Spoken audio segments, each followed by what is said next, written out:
dari Rasul salah. Muhammad menjadi makam. Ini ngawur lah. Pemikiran termogandul ini itu meresahkan dan saat itu kemudian dibubarkan Menteri Agama. Sekarang tanya sekarang. Saat ini wonten yang ingkang menjadi pengikut termogandul. Secara lembaga mboten enten ya. Lembaga tidak ada. Kantor Dewan Pimpinan Pusat termogandul kan. Tetapi kalau kita menemukan di masyarakat banyak di antara kaum muslimin atau mereka yang mengaku muslim yang pikirannya gandul ngambang, mereka berfatwa kemudian menyesatkan umat. Ini yang kita harus hati-hati. Ini orang-orang yang mereka ngambang ya.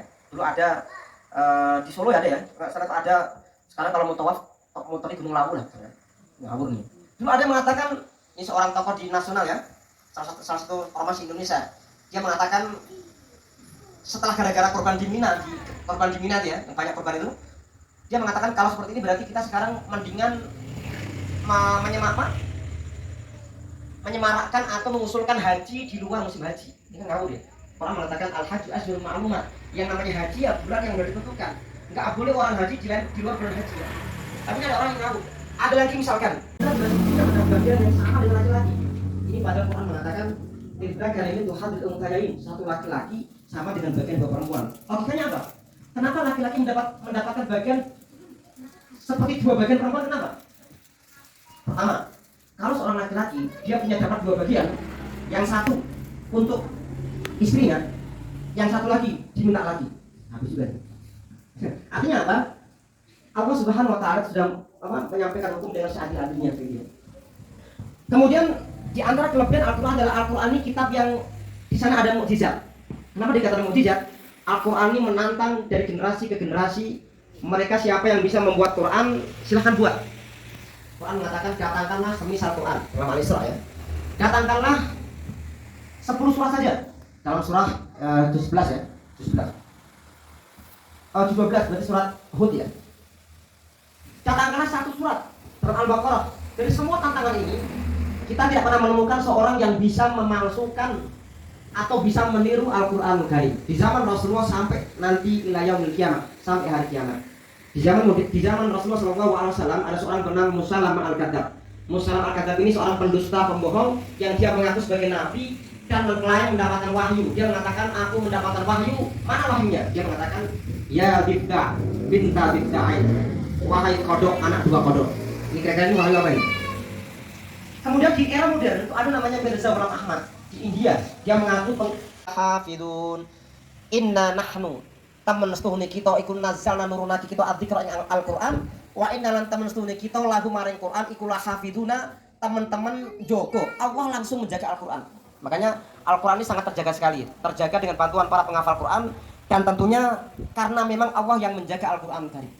Kemudian Al-Qur'an ini kitab yang diriwayatkan dengan riwayat yang mutawatir. Mutawatir itu artinya diriwayatkan oleh banyak orang yang mereka tidak mungkin berdusta. Macam bulat ini. Ya. Nah, maka mari ya. Bagaimana rahasia Imam Syafi'i beliau bisa seperti itu ya? Kalau kita membaca sejarah beliau, Imam Syafi'i itu sehari membagi waktunya tiga ya. Pertama, sepertiga waktu untuk ibadah, yang dua sepertiga untuk istirahat, yang ketiga untuk membaca buku. Menulis buku. Dan yang untuk istirahat beliau gunakan juga untuk apa? Untuk kepentingan ibadah atau kepentingan yang lain, untuk ya peningkatan ilmu. Suatu ketika beliau itu pernah menginap di rumah Imam Hambali ya, Ahmad bin Hambal. Dan saat itu putranya Ahmad bin Hambal protes. Romo Ahmad bin Hambal, tadi malam saya melihat Syafi'i ini ulama besar, tapi kenapa di rumah kita kok semalam tak amati kok tidur terus? Katanya ulama besar mestinya yang pengen ngaji terus ya. Pengen buka kitab. Sama kok tidur terus. Kemudian Ahmad bin Hambal memanggil Syafi'i. Muhammad bin Idris Syafi'i, apakah benar semalaman kamu tidur? Kata Syafi'i, baik, akan saja wahai Ahmad bin Hambal, memang semalam saya berbaring di atas ranjang. Tapi ketahuilah ketika saya berbaring, saya itu mempelajari dan menelaah ribuan hadis, kata Syafi'i. Itu bedanya Syafi'i dengan kita. Syafi'i beliau berbaring yang dipikirkan hadis. Kalau kita berbaring, ya memang berbaring beneran tidur. Ini bedanya kita sama Syafi'i. Makanya ya, jangan heran kalau beliau sampai sehari Ramadan khatam dua kali. Makanya mari, kalaupun kita tidak sama dengan Imam Syafi'i, paling tidak kita punya semangat. Kalau di luar Ramadan saya ini tilawahnya hanya seperempat, justru Ramadan ditingkatkan. Rasulullah ini setiap Ramadan ditingkatkan ya. Beliau di luar Ramadan sedekah. Di bulan Ramadan sedekahnya semakin banyak. Rasul ketika di luar Ramadan itu belajar dengan malaikat Jibril. Ketika di bulan Ramadan semakin banyak belajar bersama dengan malaikat Jibril. Artinya mari ya, semua amalan kebaikan kita di luar Ramadan ini kita tingkatkan. Sering saya sampaikan ke adik-adik, kalau Anda itu di luar Ramadan futsal 2 kali sebulan, Ramadan futsal 4 kali. Tapi itu habis futsal ada tausiah buka bersama ya. Jangan futsal aja ya. Nah, ini. Yang kedua adalah bagaimana kita menghidupkan rumah kita dengan Al-Quran, dengan kita menjadikan Quran sebagai petunjuk kita. Jadi artinya Quran kita jadikan pedoman yang menuntun kita kepada amal-amal ketaatan. Quran mengatakan ini halal, kita mengatakan halal. Quran mengatakan ini haram, kita juga mengatakan haram. Jangan sampai Quran mengatakan halal, kita mengatakan haram. Atau Quran mengatakan haram, kita mengatakan halal. Jadi contohnya kayak ada seorang ini ya, seorang yang dianggap orang yang terpandang, Pak Haji, ini anak sampean ini main judi, astagfirullahaladzim, astagfirullah ya, tapi menang. Nah ini, menang terus alhamdulillah. Artinya apa? Mari ya, kalau Quran mengatakan haram ya haram, halal tidak ada tawar menawar, kecuali memang ada pengecualian ya, dalam kondisi darurat. Misalkan contohnya tidak boleh kita makan daging babi, tapi kalau dalam kondisi yang sangat darurat tidak ada makanan selain daging babi, silahkan dimakan. Itu pun dengan catatan makan sesuai dengan kadar yang mencukupi perut ini, jangan berlebihan ya. Mentang-mentang karena darurat kemudian 2 babi habis ya. Ini berarti ya sama dengan orang puasa ya. Orang puasa kalau dia lupa makan minum, fa inna at'amahu wa wasaqah, Allah yang memberikan dia makan dan minum. Biasanya hari-hari pertama Ramadan ya. Hari pertama Ramadan lupa. Yang kedua kalau lupa lagi, ini kebangetan ya. Lupa pun juga harus ada standarnya. Misalkan contohnya minum air misalkan es degan baru 1/4 teringat puasa. Ya ini mungkin nggak masalah. Tapi kalau sampai 2 gelas habis baru ingat, waduh, 2 gelas udah ingat ini puasanya. Nah ini benar orang yang sengaja nih, maka nggak boleh. Jadi semua dalam agama ini memang Allah Subhanahu Wa Taala itu mengangkat hukum dalam kasus yang pengecualian. Pertama, orang yang tidak tahu, orang yang lupa, atau orang yang dipaksa. Contohnya, orang yang dipaksa mengucapkan kalimat kufur, orang yang dipaksa minum arak, orang yang dipaksa buka puasa. Hari pertama dipaksa buka puasa, hari kedua bingung, waduh nggak ada maksa saya. ini. Yang ketiga, menyiapkan kader, menyiapkan generasi yang akan datang. Jadi, mari ya, kita punya anak-anak kita. Sebisa mungkin mereka itu kita masukkan ke lembaga-lembaga pendidikan yang memang lembaga yang itu membawa kepada pengenalan kepada Islamnya. Saya pengalaman ketika saya tinggal di Kecamatan Jebres ya, di daerah Panggung-Rejo ya, 13 tahun, itu ada anak seusia TK, itu kan setiap hari itu ada yang ada seorang non muslim itu mengadakan bimbingan belajar. Wes gratis, moro ada snacknya, pulang disangoni. Sekarang dikasih dalam Al-Quran dengan pernah baca kalimat Alkitab ya. Dzalikal kitabu la raiba fi. Apa makna Alkitab ini? Dalam Quran kalau ada kata Alkitab, pertama maknanya adalah Quran saja. Kedua, semua kitab selain Quran. Yang ketiga, semua kitab termasuk Quran. Yang keempat, Taurat dan Injil. Jadi dalam Quran tidak pernah kita menemukan kata Alkitab yang berarti Injil saja, nggak ada. Silakan dengan buka dari juz 1 sampai 30, nggak ada ayat tentang Alkitab yang maknanya Injil saja. Kalau nggak Quran saja, semua kitab selain Quran, semua kitab termasuk Quran atau Taurat dan Injil. Tapi ternyata kita udah ada kekhawatiran. Saya belum pernah mendengar ya, ada orang membuat takmir masjid dibuka taman pendidikan Alkitab, ada ya? Karena nanti bahasanya itu sangat terhancu ya, karena saudara kita di sebelah sana mereka menggunakan bahasa Alkitab untuk membahasakan kitab mereka. Sama dengan istilah kebaktian. Kalau Quran mengatakan laisal birra, birra itu kan berbakti ya. Mana asalnya tidaklah kebaktian, tetapi kemudian makna kebaktian ini menjadi bahasa mereka. Makanya ini memang banyak bahasa-bahasa yang kita perang istilah ya, perang terminologi ini yang harus kita menangkan sebenarnya. Kemudian selanjutnya yang keempat, bagaimana kita menyinari keluarga kita dengan Al-Quran, menerangi rumah kita dengan Quran, dengan cara kita menjadikan Quran sebagai solusi semua permasalahan kita. Masalah keluarga, masalah politik, masalah ekonomi ya. Masalah apa saja Al-Quran itu menjadi solusi. Makanya seorang ulama di Mesir bernama Yusuf Al-Qaradawi, beliau seorang ulama asli Mesir dan tinggal di Qatar ya.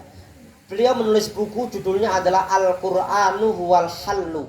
Quran adalah solusi. Mari Bapak Ibu semuanya, kaum muslimin dan muslimat, dalam hidup ini kita pasti banyak masalah ya. Banyak masalah. Saya sering mengatakan bahwa orang yang paling punya masalah itu orang yang merasa tidak punya masalah. Kenapa orang gila itu bermasalah? Karena dalam hidupnya dia nggak ada masalah. Dia makan dari puntungan, dari pulungan nggak masalah. Dia jalan nggak pakai baju nggak masalah. Dia nggak mandi seminggu nggak masalah. Dia merasa nggak punya masalah. Makanya saya sering sampaikan, orang yang paling punya masalah adalah orang yang merasa hidupnya nggak punya masalah. Maka mari, karena hidup ini adalah hidup yang pasti kita menemukan masalah, maka jalan terbaik adalah dengan malam nuzul Quran ini kita kembali kepada Quran dan menjadikan Quran sebagai solusi kita dalam semua masalah kita. Yang terakhir, bagaimana kita menerangi atau menyinari rumah kita dengan Quran dengan cara kita memahami Al-Quranul Karim. Mari kita jangan hanya membaca Al-Quran, tetapi monggo Bapak Ibu semuanya di rumah kalau ada misalkan terjemahan Al-Quran dibaca ya. Sehari minimal kita membaca satu halaman, terjemah satu halaman, atau ditambah lagi kalau kita punya waktu, satu halaman tilawah, satu halaman terjemah, dan satu halaman tafsirnya. Tafsir yang ringan-ringan ya. Nanti kalau tafsir Ibnu Katsir malah gak kerja-kerja nanti, karena poin besar ya. Apalagi tafsir Tobari, ini 10 jilid. Sebentar, kalau saya masuk kerja nanti aja ya, ini saya masih baca tafsir nih. Ya, atau mungkin ya semampu kita sehari membaca satu ayat, 2 ayat, kita baca pemahamannya, dan tentunya dengan cara ini kita niatkan untuk mengamalkan Quran. Maka beda ya, teori menghafal orang Indonesia dengan orang pecahan Rusia, Uni Soviet beda. Di Uni Soviet, pecahan Uzbekistan, Turkmenistan, dan Azerbaijan dan semisalnya, mereka menghafal Quran itu setelah mereka mengamalkan Quran. Kalau di Indonesia, yang penting apal dulu, nanti masalah ngamal ke ora ya terserah. Ini kadang permasalahan yang menjadi PR kita ya. Mari monggo ke depan kita tingkatkan semangat kita membaca Quran, kemudian bagaimana kita memahami Al-Quran, kemudian kita memahami, kemudian kita mengamalkan Al-Quran Karim. Jadi intinya mari dengan kita mengingat nuzul Quran ini, mari kita kembali kepada Al-Quran dan kemudian kembali kepada pemahaman yang benar, dan kita tekadkan, azamkan untuk kita mengamalkan Al-Quran Karim. Makatan sudah cukup ya? Baik, saya tutup. Amin jawab doanya. Baik, monggo saat ini berdoa, monggo kita istighfar 3 kali ya. Astagfirullah. Bismillahirrahmanirrahim. Hamdan yuafi ni'amahu wa yakmal mazidah. Ya Rabbana lakal hamdu kama yanbaghi li jalali wajhika wa 'azimi sultanik. Allahumma shalli ala Muhammadin fil awwalin, shalli ala Muhammadin fil akhirin, wa shalli ala Muhammadin fi kulli waqtin wa hin, wa shalli ala Muhammadin fil mala'il ala ila yaumiddin. Allahumma qsim lana min khashyatika ma tahulu bihi bainana wa baina ma'siyatika min ta'atika ma tuballighuna bi jannatak, wa min yaqini ma tuhawinu bihi alaina masaiba dunya wad din. Amatina bi asma'ina wa quwwatina ma abaitana waj'al waritha minna wa ansurna ala man adana wa la tajal musibatana fi dinina wa la tajidun akbar hamina wa la mabla ilmina wa la ilan nari masirana waj'al jannata hiya daruna birahmatika ya arhamar rahimin. Allahumma inna nas'aluka al-huda wa taqwa wal 'afafa wal ghina. Allahumma innaka 'afuwun tuhibbul 'afwa fa'fu 'anna. Rabbana atina fid dunya hasanah fil akhirati hasanah wa qina adzabannar. Allahumma ij'alna min ahlil Qur'an wa aj'al auladana min ahlil Qur'an. Allahumma ij'al muslimina wa khassa min ahli hadhil balda Indonesia min ahli Quran. Allahumma ja'alna mimman yaqra'una kitabak wa yuqimuna hududak wa la taj'alna mimman yaqra'ul Quran wa yudayyi hududak. Rabbana hab lana azwajina wa dhurriyyatina qurrata a'yun waj'alna lil muttaqina imama. Rabbana atina fid dunya hasanah wa fil akhirati hasanah wa qina adzabannar. Subhana rabbika rabbil izzati amma yasifun wa salamun 'alal mursalin walhamdulillahirabbil alamin. Matur nuwun. Ngapunten wonten kelenta-kelentulan kirang sedayanipun. Aku qouli hada astaghfirullah wa lakum Assalamualaikum warahmatullahi wabarakatuh.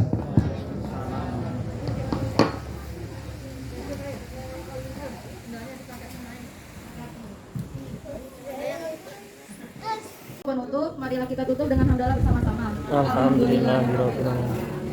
Sekian dari kami, wabillahi taufiq wal hidayah. Wassalamualaikum warahmatullahi wabarakatuh.